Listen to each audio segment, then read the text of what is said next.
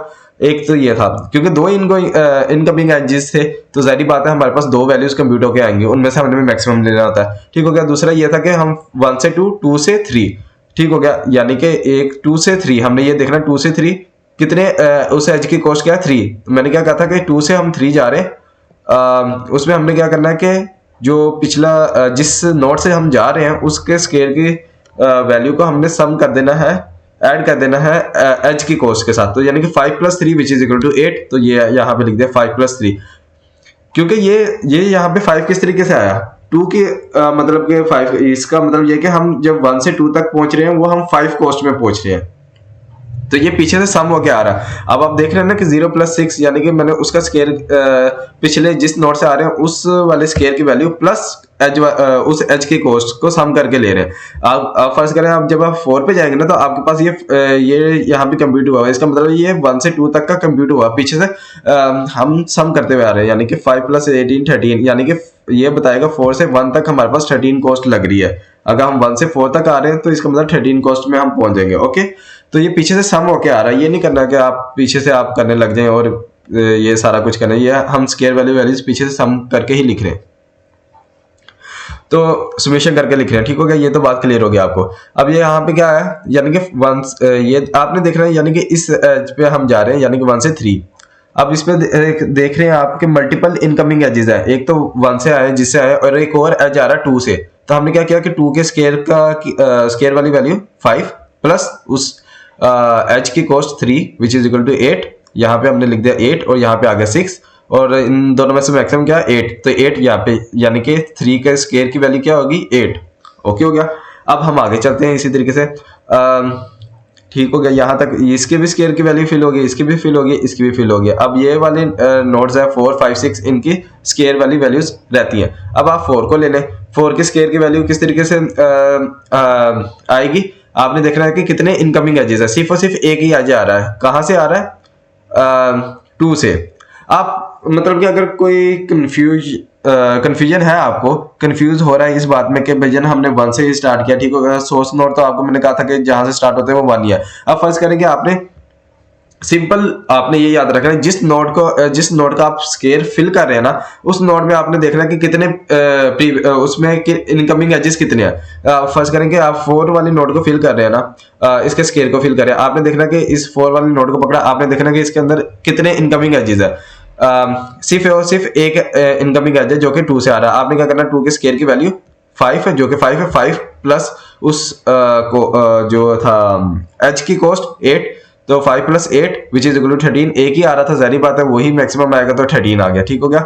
इस तरीके से आप 5 वाला देखें। अब 5 ये भी आप मतलब कि एक आसान, मैंने जो इससे पहले मैंने जितना समझाया ना उसको एक आसान अल्फाज में बहुत सिंपल करके आपको बता दिया, आपने सिर्फ ये याद रखना है। अब देखेंगे आप 5 वाली नोड का स्केयर फिल कर रहे हैं। अब 5 वाली नोड का स्केयर किस तरीके से फिल होगा, आपने देखा है इसके अंदर कितने इनकमिंग एजेस है, एक 3 से आ रहा है और एक 4 से आ रहा है। अब आपने 3 वाला देखना है, 3 का स्केयर की वैल्यू क्या है 8, और उससे उस वाले यानी कि 3 से 5 वाले एच की कॉस्ट क्या 2, विच इज इक्वल टू हो जाएगा 8 plus 2 which is equal to हो गया 10। ये देखें मैंने यहाँ पे लिख दिया 8 प्लस 2 यहाँ पे 10 आ जाएगा, ठीक हो गया। और यहाँ पे मैंने साथ कैलकुलेशन भी करके दिखाई हुई है। और दूसरा एज कहाँ से आ रहा था, 4 से आ रहा था। 4 का हमने क्या किया कि जो स्केयर वाली वैल्यू है उसका सम, उसको सम कर देना उस एज की कॉस्ट के साथ, यानी कि 13, और इसके एज की कॉस्ट क्या थी 0, 13 प्लस 0 ये मैंने लिख दिया। इन दोनों में से मैक्सिमम क्या है 13 आया, तो 5 की स्केयर की वैल्यू होगी 13, ठीक हो गया। इसी तरीके से 6 वाले को हम अब स्केयर फिल करना, तो 6 वाले का स्केयर किस तरीके से फिल होगा, वो होगा हमने देखना कि उसके अंदर प्रीवियस कितने मतलब कि उसके अंदर इनकमिंग एजेस कितने हैं। तो आप देख रहे हैं कि 3 इनकमिंग एजेस है, एक 3 से आ रहा है, एक 5 से आ रहा है, एक 4 से आ रहा है। तो अब पहले हम 3 वाला देख लेते हैं। तो यानी कि 3 से आ रहा है, 3 के स्केयर की वैल्यू क्या है 8 प्लस उस एज की कॉस्ट जो कि है 11, 8 plus 11 which is equal to 19, ठीक हो गया। 3 वाले 3 से अगर हम 6 पे आ रहे हैं वो 19 में आ रहे हैं हम। देन 5 वाला देख लें, 5 के स्केयर की वैल्यू क्या है 13, 13 plus 12 which is equal to 25, एक 19 आ गया, एक 25 आ गया। तीसरी वैल्यू हमारे पास 4 से आएगी जो कि 13 प्लस 1 14, यानी कि 14, 19, 25, तीनों में से मैक्सिमम क्या है 25। तो हमने यहाँ पे स्केयर में लिख दिया 25, ठीक हो गया।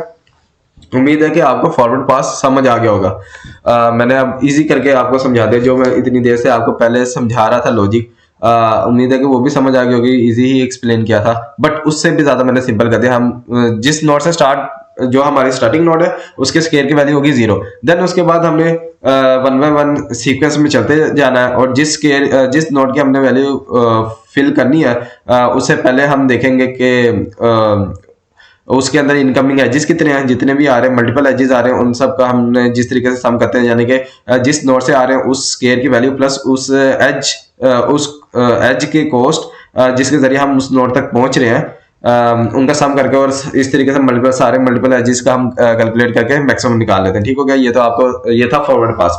अब बैकवर्ड पास करना है, यानी कि ट्रायंगल स्टार्ट करना है। बैकवर्ड पास का मतलब है यानी कि डेस्टिनेशन नोड से हमने सोर्स नोड तक आना है। ओके हो गया, क्लियर हो गया, ये चीज क्लियर होगी कि डेस्टिनेशन से सोर्स नोड आने को तक आने को हम बैकवर्ड पास कहते हैं। और वो हमने किस तरीके से रिप्रेजेंट किया, हमने किया हुआ ट्रायंगल के जरिए। अब यानी कि हमारे पास डेस्टिनेशन नोड क्या है, यहां से हमने स्टार्ट होना है और 1 तक जाना है। तो स्टार्ट करते हैं। हमने क्या करना है कि ये जो स्केयर वाली वैल्यू थी ना डेस्टिनेशन नोड की, उसी को हमने एज इट इज कॉपी कर देना है ट्रायंगल के अंदर, यानी कि 25 थी उसको हमने एज इट इज कॉपी कर दिया, 25 आ गया। ओके, अब हमने क्या करना है कि अब इस नोट पे ना हमने सीक्वेंस में चलना होता है, यानी कि 6 है, 6 के बाद आता है 5। आप देख रहे हैं ना कि यहाँ पे सीक्वेंस में चल रहे हैं। अब आप देख रहे हैं कि आपके पास क्या क्या क्या चीजें आ रही है। आप ये देखें कि इसके अंदर कितने इनकमिंग एजेस हैं, ये 3 आ रहे हैं, 3 से आ रहा है, 5 से आ रहा है, 4 से आ रहा है। तो आप हम सीक्वेंस में चले जाते हैं, यानी कि 6 के बाद 5 को पहले हम देख लेते हैं। 5 की ट्रायंगल की वैल्यू किस तरीके से आएगी, जिस नोड से, यानी कि ये डेस्टिनेशन नोड से हम 5 पे जा रहे हैं ना, कुछ टीचर्स ऐसे भी आपको समझा देते हैं कि आप ना यहाँ पे एरो हेड लगा लें, उल्टा एरो लगा लें। मतलब कि आप जिस तरह मार्कर से मैं ये वैल्यू फिल कर रहा ना, तो मैं यहाँ पे मार्कर के साथ यहाँ से एरो लगा दूं, यानी कि 6 से 5 पे आ रहा हूँ, यानी कि 5 से, वैसे हम जा रहे थे 5 से 6, बैकवर्ड पास में हो गया 6 से 5। ओके, ये मतलब कि आप हर एजिस की डायरेक्शन को चेंज कर लेते हैं बैकवर्ड पास में, उस तरीके से भी आसान हो जाता है। तो ये आप पे डिपेंड करता है। खैर मैंने इसमें बैकवर्ड एजिस मतलब कि इन्वर्स करके नहीं दिखाया, उसी को लेके चल रहा हूँ। उम्मीद है कि आपको समझ आ गया होगा। अगर किसी को कंफ्यूजन हो रही है कि नहीं समझ आ रही, तो वो बैकवर्ड पास के लिए यहाँ पे एरो, यानी कि हर एरो की डायरेक्शन रिवर्स कर दे, ठीक हो गया। 6 है, 6 से हम यानी कि 6 से 5 बैकवर्ड पास में होगा, हम 6 से इनवर्स डायरेक्शन में जाएंगे ना। हम 5 से 6 जा रहे थे, इसका मतलब हम 6 से 5 जाएंगे बैकवर्ड में। तो 6 से 5 है, हम इसके ट्रायंगल की वैल्यू किस तरीके से आएगी, जिस नोड से हम आ रहे हैं और जिस नोड पे जा रहे हैं, यानी कि हम 6 नोड से आ रहे हैं और हमने जाना है 5th नोड पे, तो उसके ट्रायंगल की वैल्यू किस तरीके से फिल होगी। आपने ये देखें कि जिस नोड से आ रहे हैं उसके ट्रायंगल की वैल्यू माइनस उस एच की कॉस्ट। पहले हम फॉरवर्ड पास में क्या कर रहे थे, स्केयर की वैल्यू फिल करते वक्त हम कर रहे थे जिस नोड से आ रहे हैं उसके स्केयर की वैल्यू प्लस उस एच की कॉस्ट ऐड कर रहे थे हम दोनों को। इसमें हम क्या करेंगे, ट्रायंगल, यानी कि जिस नोड से हम आ रहे हैं उसके ट्रायंगल की वैल्यू माइनस उस एच की कॉस्ट, तो वो जिस नोड पर हम जा रहे हैं उस नोड की ट्रायंगल की वैल्यू होगी। लाइक ये देखेंगे 6 से हम 5 पे जा रहे हैं, तो यानी कि इसके ट्रायंगल की वैल्यू क्या थी 25, 25 minus 12 which is equal to 13। तो हमने यानी कि नोड 5 का जो ट्रायंगल वाली वैल्यू होगी वो है 13। ओके हो गया। अब 5 से हम 4 पे चले जाते हैं, सीक्वेंस में मैं कह रहा था ना कि सीक्वेंस में हम चल लेते हैं, सीक्वेंस में ट्रेवर्स कर लेते हैं। तो 5 से 4 का क्या है कि एक एज की कॉस्ट है 0, ट्राइंगल है क्या 5 के, ट्राइंगल की वैल्यू है 13, 13 minus 0 which is equal to 13, तो 4 के भी ट्राइंगल की वैल्यू आ गई 13। अब हम 3 नोट देख लेते हैं, थर्ड वाली नोट का कंप्यूट कर लेते हैं ट्राइंगल वाली वैल्यू। वो किस तरीके से है, हमारे यानी कि 6 से 3 पे जा रहे हैं, तो 6 से 6 के क्या ट्राइंगल वाली है 25, 25 माइनस 11 जो कि एच की कॉस्ट थी, तो जो कि हमारे पास कंप्यूट होके आएगी 14।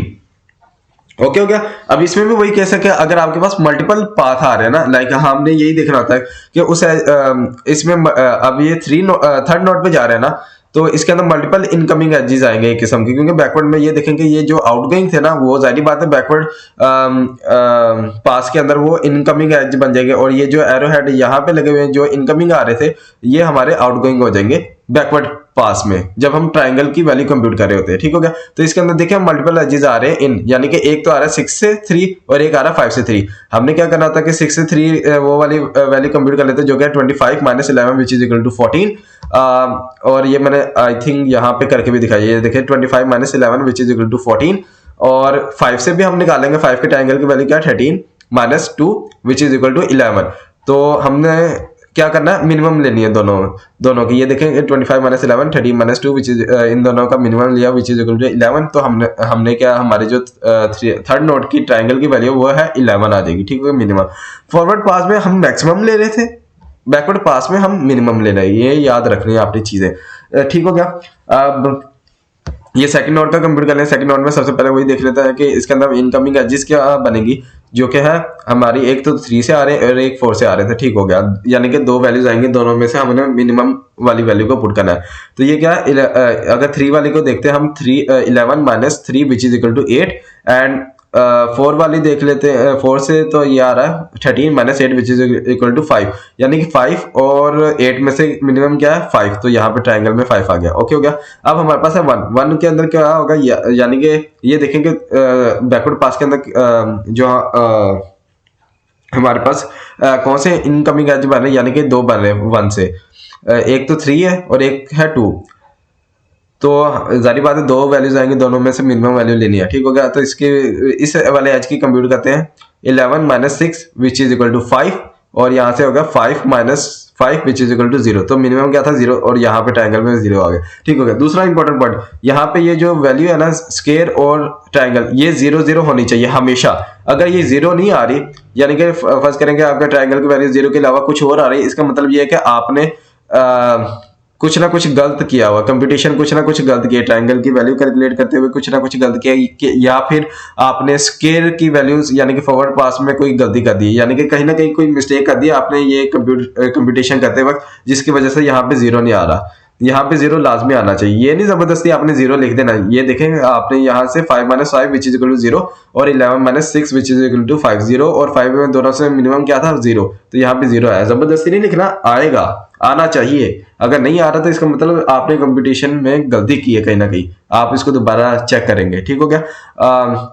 दूसरी बात मैं दोबारा क्लियर कर देता हूँ, फॉरवर्ड पास में तो सिंपल ये जो हमें ग्राफ दिया था उसी के अंदर होता है ना, यानी कि ये जो एरो हेड है ये बताएंगे इनकमिंग है, यानी कि 3 है। फॉरवर्ड पास के अंदर ये जो इनकमिंग एज कितने होंगे 2, 1 से 3 और 2 से 3 एरो हेड बता रहे हैं, और आउटगोइंग एज क्या है 3 से ये जो जा रहा है 6 और 3 से 5। ओके हो गया। अब बैकवर्ड पास में क्या होता है, बैकवर्ड पास में हम उल्ट कर देते हैं, यानी कि जो इसके इस थर्ड नोट पे खड़े हैं तो इसके बैकवर्ड पास में हम जब ट्राइंगल की वैल्यू कंप्यूट करें तो उसमें क्या होगा, इनकमिंग एज वो वाले हो जाएंगे जो कि आउटगोइंग एज थे, यानी कि ये जो 3 से 6 और 3 से 5 जा रहा है ये इनकमिंग बन जाएगा बैकवर्ड पास में, और जो 3 के अंदर इन हो रहे थे फॉरवर्ड पास में वो हमारे बैकवर्ड पास के अंदर आउटगोइंग हो जाते हैं। ठीक हो गया। तो मैंने दूसरा तरीका भी बताया था कि कुछ बच्चे कुछ टीचर्स भी करते हैं, कुछ बच्चे भी करते हैं और कुछ टीचर्स इस तरीके से समझाते हैं कि आप नया ग्राफ बना लें, या इसी ग्राफ के अंदर आप क्या कर लें कि ये मार्कर से मैं लिख रहा हूँ ना, तो आप मार्कर से एरो हेड लगा लें, तो वो बैकवर्ड पास के अंदर आप मार्कर वाले एरोज को देख लेते हैं। तो ये क्या होगा कि अगर हम मार्कर से एरो लगाते हैं तो यहाँ पे एक एरो हेड आ जाएगा, यहाँ पे एक एरो हेड आ जाएगा, तो वो आपको बता देगा कि 3 में बैकवर्ड पास के अंदर 3 के अंदर 2 इनकमिंग आ रहे हैं, यहाँ पे जारी बात मार्कर से नहीं बना हुआ तो आउटगोइंग हो गए। ठीक होगा। ये उम्मीद है कि आप लोगों को क्लियर हो गया होगा। तो फॉरवर्ड पास और बैकवर्ड पास समझ आ गया। अगर फिर भी कोई कन्फ्यूजन है तो आप कमेंट सेक्शन में पूछ सकते हैं। तो एज सुन एज पॉसिबल मैं कोशिश करूँगा कि रिप्लाई कर दूँ जो भी क्यूरी वगैरह है।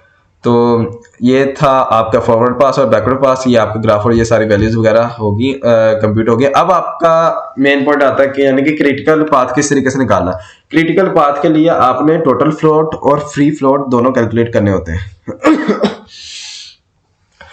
टोटल फ्लोट क्या कहते हैं, टोटल फ्लोट को हम स्लैग भी कहते हैं, ठीक हो गया। टोटल फ्लोट किस तरीके से कैलकुलेट करते हैं, वो होता है triangle of J minus square of I minus d i j. D i j क्या है, उस एच की कॉस्ट, यानी कि आप नोड यानी कि नोड आई, ये मैंने यहाँ पे सिंपल भी आपको करके बता दिया, यहाँ से क्लियर हो जाएगा।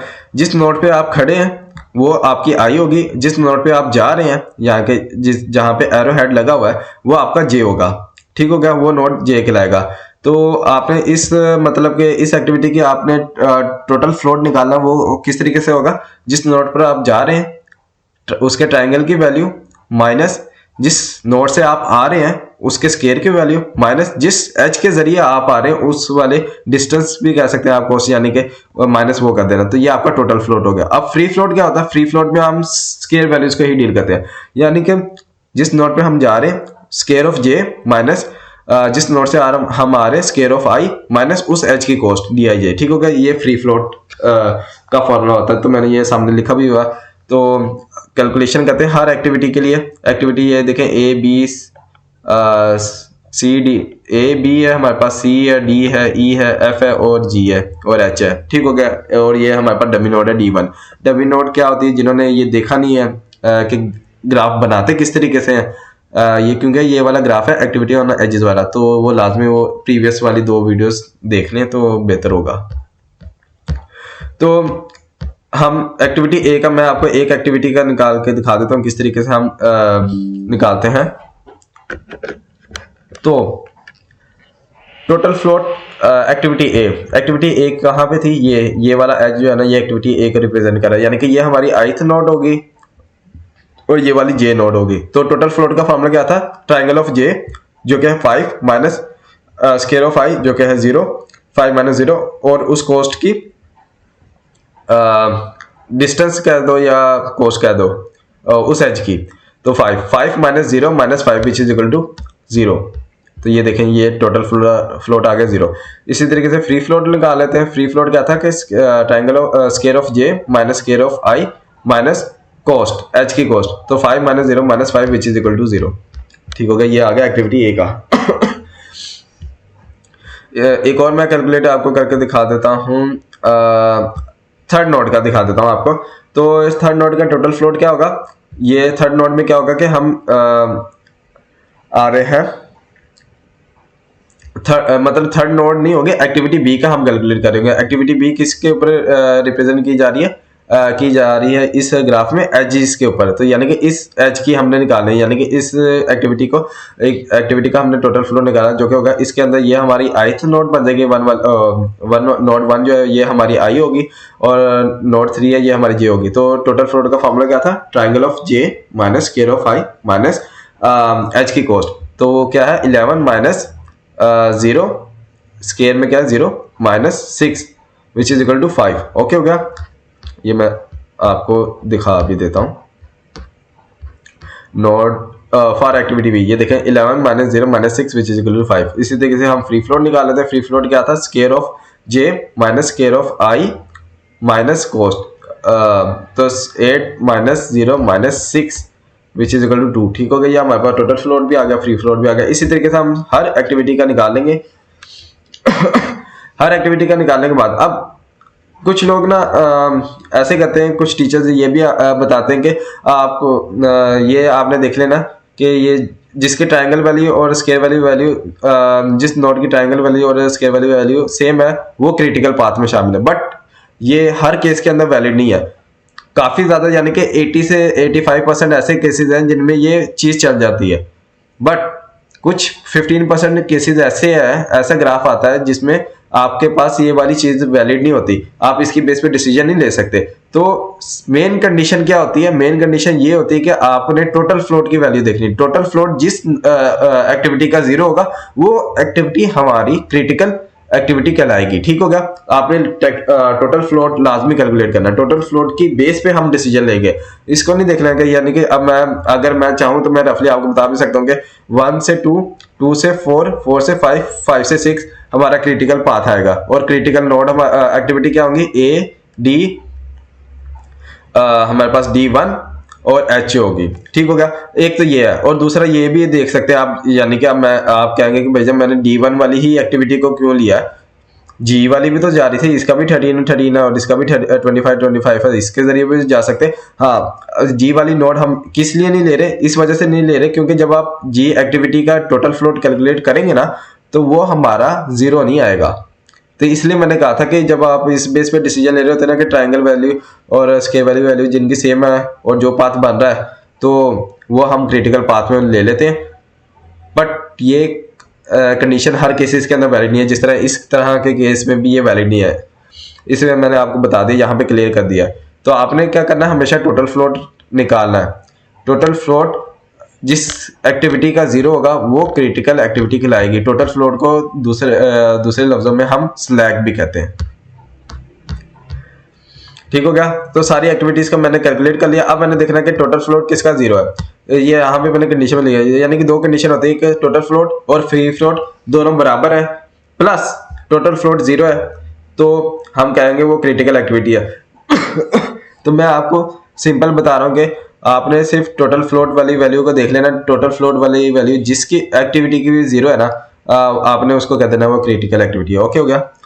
और टोटल फ्लोट और फ्री फ्लोट भी जब आपने सारा कैलकुलेट कर लिया तो आपने दोनों कंडीशन का देखना है, जिसका टोटल फ्लोट और फ्री फ्लोट दोनों सेम है प्लस टोटल फ्लोट वाली वैल्यू 0 है तो आपने कह देना है कि वो क्रिटिकल एक्टिविटी, यानी कि ये दोनों कंडीशन अगर फुलफिल होगी आपने कह देना वो क्रिटिकल एक्टिविटी। अदरवाइज अगर आप एक कंडीशन जो कि मोस्ट इंपोर्टेंट है, जो कि टोटल फ्लोट है, वो अगर आप कैलकुलेट कर लें और वो 0 आ रहा है तो आप उसकी बेस पे कह सकते हैं कि वो क्रिटिकल एक्टिविटी है। बट बेहतर ये है कि टोटल फ्लोट और फ्री फ्लोट दोनों ही निकालें और ये दोनों कंडीशन चेक करें आप। ओके हो गया। तो वही चीज यहाँ पे लिखा हुआ है मैंने। तो टोटल फ्लोट जिन एक्टिविटीज का 0 था वो मैंने यहाँ पे पाथ निकाल लिया। आप देख भी सकते हैं कि मैं आपको एक्टिविटी जी का भी मैंने दिखा देता हूँ एक बार। एक्टिविटी जी का जब मैंने टोटल फ्लोट कैलकुलेट किया ना वो है 11। किस तरीके से करते थे, triangle of j 24 minus square of i जो कि 13, 25 minus 13 which is equal to 12 minus 1 किया जो कि कॉस्ट थी आज की, तो हमारे पास 11 आ रहा है। तो मैंने कहा था टोटल फ्लोट नहीं आया। अब वैसे अगर आप देखें विजुअल करेंगे टोटल फ्लोट और फ्री फ्लोट बराबर है, यानी कि अगर आप कह देंगे ट्रायंगल वैल्यू और स्क्वायर वैल्यू हमारी बराबर है तो हम वो वाला क्रिटिकल में ले लेते हैं। जो मतलब कि टीचर्स ये कराते हैं तो उसमें ये मिस्टेक है स्लाइटली कि इसकी बेस पे आप डिसीजन नहीं ले सकते कि ये क्रिटिकल एक्टिविटी में क्रिटिकल एक्टिविटी होगी। आपने हमेशा टोटल फ्लोट की वैल्यू को देखना है, वो 0 होनी चाहिए। 0 है प्लस टोटल फ्लोट और फ्री फ्लोट दोनों बराबर है तो आप कह देंगे क्रिटिकल एक्टिविटी है। अगर आपके पास टाइम नहीं है एग्जाम में तो आप टोटल फ्लोट वाली वैल्यूज कैलकुलेट कर लें। टोटल फ्लोट वैल्यू जिसकी भी 0 है उसको आप क्रिटिकल एक्टिविटी कह देंगे। ठीक हो गया। तो अब मैंने ये सारा कुछ कैलकुलेट करने के बाद मेरे पास पाथ क्या आया, 1 से 2, 2 से 5, 5 से 1 से 2, 2 से 4, 4 से 5, 5 से 6। तो उनकी मैंने कॉस्ट लिख ली है जिसकी जो कि थी मेरे पास, ये देखें क्या थी, 1 से 2 है 5, 2 से 4 है 8, 4 से 5 जो कि 0 है, 5 से 6 जो कि 12 है। तो ये मैंने कॉस्ट लिखी जो वो हमेशा क्या आएगी 25 के बराबर आएगी। जो यहाँ पे वैल्यू है हमने कैलकुलेट की थी ना स्क्वायर और ट्रायंगल स्क्वायर वाली, वो 25 थी तो यही आनी चाहिए लाजमी। तो ये 25 ही आई। ठीक हो गया। 25 डेज हो गए। ओके हो गया। अब यहाँ पे है कि आपके पास मल्टीपल क्रिटिकल पाथ भी एग्जिस्ट कर सकते हैं। अगर आपके पास मल्टीपल क्रिटिकल पाथ एग्जिस्ट कर रहे हैं तो उन सब की जो टाइम ड्यूरेशन है ना वो सेम आएगी। लाइक यानी कि अगर ये एक क्रिटिकल पाथ है उसके ड्यूरेशन क्या है 25 आई है फर्ज करें, दूसरा भी अगर पाथ निकल रहा है कोई क्रिटिकल पाथ बन रहा है तो उसकी भी जो कॉस्ट है ना यानी कि उसका भी जो ड्यूरेशन है ना वो भी 25 आनी चाहिए। ये नहीं कि इसकी ड्यूरेशन 25 आ रही है और दूसरे की 20 आ रही है, दोनों की सेम आनी चाहिए।